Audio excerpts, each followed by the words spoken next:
वणक्कम पूर्वोत्तर प्रभा साक्षी news network के खास कार्यक्रम में आप सभी का स्वागत है। असम की राजनीति में इन दिनों एक गीत ने भूचाल मचा दिया है। कांग्रेस की एक बैठक में बांग्लादेश का राष्ट्रगान अमर सोनार बांग्ला गाए जाने का वीडियो वायरल होने के बाद सत्तारूढ़ बीजेपी ने कांग्रेस पर तीखा प्रहार किया है। बीजेपी ने इसे ग्रेटर बांग्लादेश एजेंडा का हिस्सा बताते हुए कांग्रेस पर वोट बैंक की राजनीति करने का आरोप लगाया है। मुख्यमंत्री हेमंत बिस्वा शर्मा ने इसे भारत के लोगों का अपमान बताया और इस घटना पर पुलिस केस दर्ज करने के निर्देश दिए।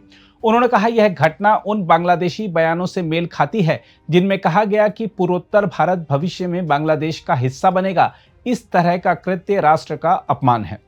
वहीं बीजेपी प्रवक्ता शहजाद पूनावाला ने कांग्रेस पर प्रतिस्पर्धी तुष्टीकरण की राजनीति करने का आरोप लगाते हुए कहा है कि कांग्रेस और उसके सहयोगी दल संविधान की आड़ में घुसपैठियों का समर्थन कर रहे हैं। हालांकि कांग्रेस ने आरोपों से इनकार करते हुए कहा कि अमर सोनार बांग्ला बंगाली संस्कृति का हिस्सा है और इसे गाने का मतलब बांग्लादेश का समर्थन नहीं है। असम कांग्रेस अध्यक्ष गौरव गोगोई ने कहा है कि यह गीत रविंद्रनाथ टैगोर ने लिखा था, जो भारतीय संस्कृति और बंगाली अस्मिता के प्रतीक हैं। बीजेपी को बंगाली भाषा और संस्कृति का इतिहास समझना चाहिए।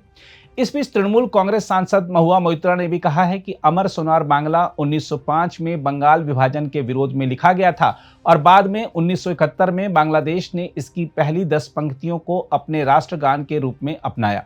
देखा जाए तो राजनीति में प्रतीक और भावनाएं अक्सर शब्दों में अधिक प्रभाव डालती हैं। असम में कांग्रेस नेता के इस कृत्य ने बीजेपी को एक बड़ा राजनीतिक हथियार दे दिया है, खासकर उस दौर में जब राज्य की राजनीति राष्ट्रीय अस्मिता बनाम तुष्टीकरण के विमर्श पर टिकी हुई है। मुख्यमंत्री हेमंत बिस्वा शर्मा लंबे समय से कांग्रेस और विशेष रूप से गौरव गोगोई पर पाकिस्तान प्रेम और घुसपैठियों के समर्थन के आरोप लगाते रहे हैं। अब जब कांग्रेस की स्थानीय इकाई से जुड़ा यह बांग्लादेशी राष्ट्रगान विवाद सामने आया है तो बीजेपी के लिए यह आरोप और अधिक सशक्त हो गया है। गौरव गोगोई का यह तर्क कि गीत बंगाली संस्कृति का हिस्सा है बौद्धिक रूप से भले सही हो, लेकिन राजनीतिक दृष्टि से यह एक जोखिम भरा कदम साबित हो सकता है।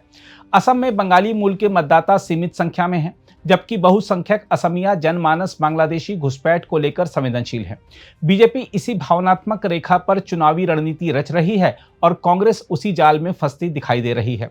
यह घटना असम कांग्रेस के लिए केवल एक विवाद नहीं बल्कि एक राजनीतिक संकट की तरह है।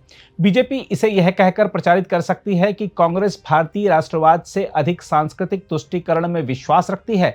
आने वाले विधानसभा चुनाव में यह धारणा कांग्रेस के मत प्रतिशत पर असर डाल सकती है, विशेषकर ऊपरी असम और बराक घाटी के उन क्षेत्रों में जहां बीजेपी का राष्ट्रवादी संदेश पहले से गूंजता रहा है।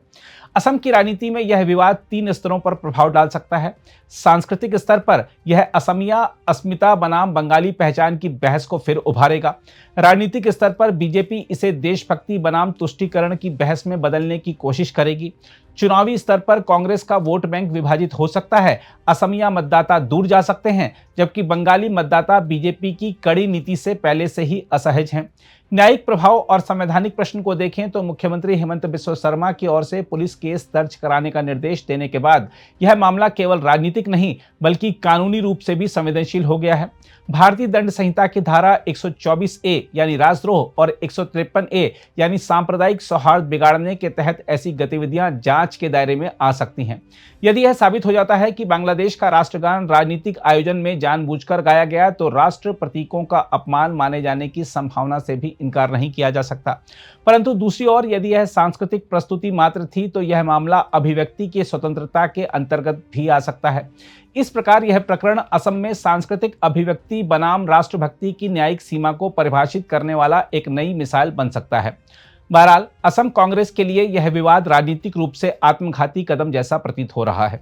ऐसे समय में जब बीजेपी ने राष्ट्रीय अस्मिता के मुद्दे पर पूरे उत्तर पूर्व में मजबूत पकड़ बनाई है, तब कांग्रेस को अपने सांस्कृतिक संदेशों को अधिक सावधानी से प्रस्तुत करने की आवश्यकता थी।